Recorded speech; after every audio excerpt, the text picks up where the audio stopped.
It's Republic Day in India, celebrating the establishment of the country's constitution. And there's much fanfare with performances and a display of the country's military. It's a day of pride. And in the era of Prime Minister Narendra Modi, all the more important, given his political party's brand of Hindu nationalism. It's been an important year for India, especially on the world stage, with Western democracies watching how India chooses to engage with Russia and watching how it approaches China. There is no question the country is a key power that can change the geopolitical dynamic in the Asia region. We have Manoj Joshi, Distinguished Fellow at the Observer Research Foundation, with us. Thank you so much for joining the program. There was a recent poll from the U.S. agency, Morning Consult, that said people in India view China as the country's greatest military threat, and not Pakistan. Now, it's just one poll, but it does indicate quite the shift. Can you talk about that? Well, I would suggest that that is more so of the strategic community, meaning people who write and comment on strategic affairs. But I think there is still a deep distrust of Pakistan amongst the average Indian. So I would say that we need a little bit more polling, if I may put it that way, to get an accurate view of the Indian public perception.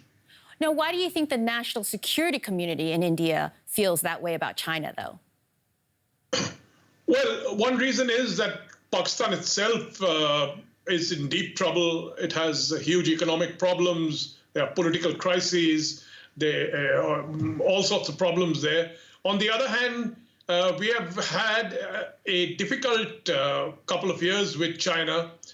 We had a fairly good relationship, but it all came apart in 2020. And right now, there is a pretty substantial buildup going on both sides of the line of actual control between India and China, that marks the border between India and China. And so therefore, there is a perception in India that China is the big threat now. And as part of this, India has also reoriented some of its army, which was used to face Pakistan, is now facing China.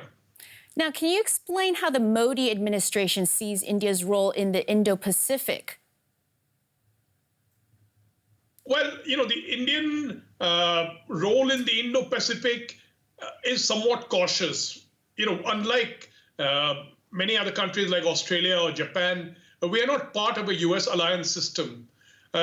Also, India has a dual nature. It is a continental country as well as an oceanic country. And right now, from the point of view of security, it is the continental part which worries India, not so much the oceanic. Now, it is a country, though, that is growing in confidence, becoming more important for the region.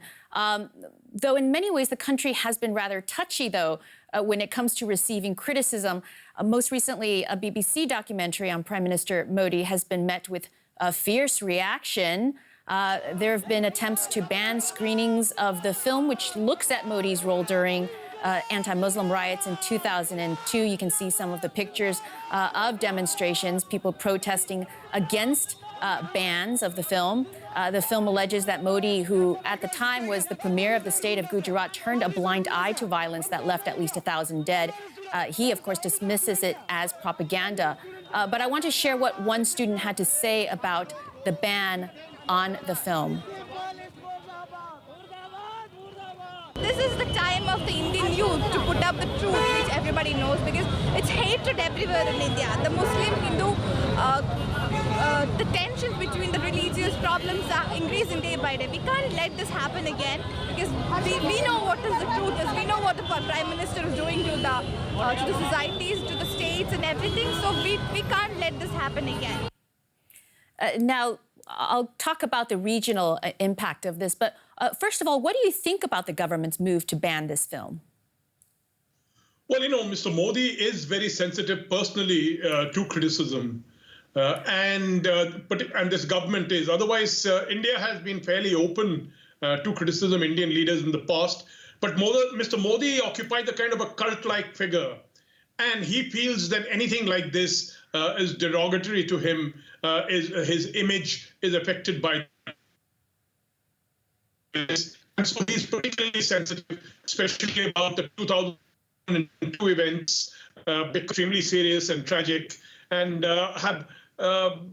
many people have alleged direct links between Mr. Modi and those events.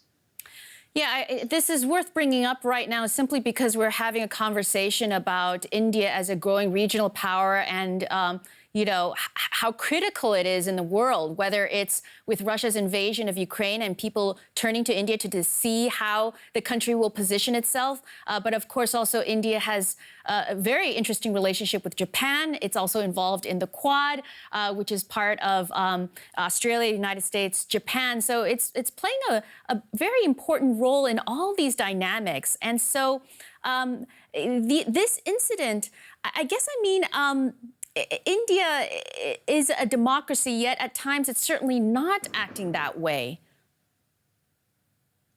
Well, certainly when efforts are made to ban something, information is blocked. That's certainly not a democratic approach. And many of us feel that there is a rising autocratic trend in India.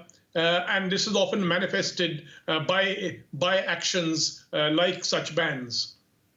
Now, we talk about India's national security concerns, both continental and also oceanic. And its rising power, of course, also means that people look to the country. Do you think India is a model of democracy for the region? Well, being one of the few democracies in the region, I would say it's a model. But I think India needs to also address its democratic deficit in a lot of areas. You see, just being an electoral democracy is not enough. I mean, just having elections and to select the government is not enough. Democracy means much more than that. It means personal liberties, it means freedom of speech, and it means accepting uncomfortable, the videos like the one that the BBC has made. So I think India needs to deepen its democracy much, much more. And certainly we are already a model, but we'd be a better model, I think, if we did that. Very last question, very quickly. What do you think is the most important thing that India can do to show the region that it is a strong democracy? Well, I think certainly it needs to change the way it deals with dissent within the country.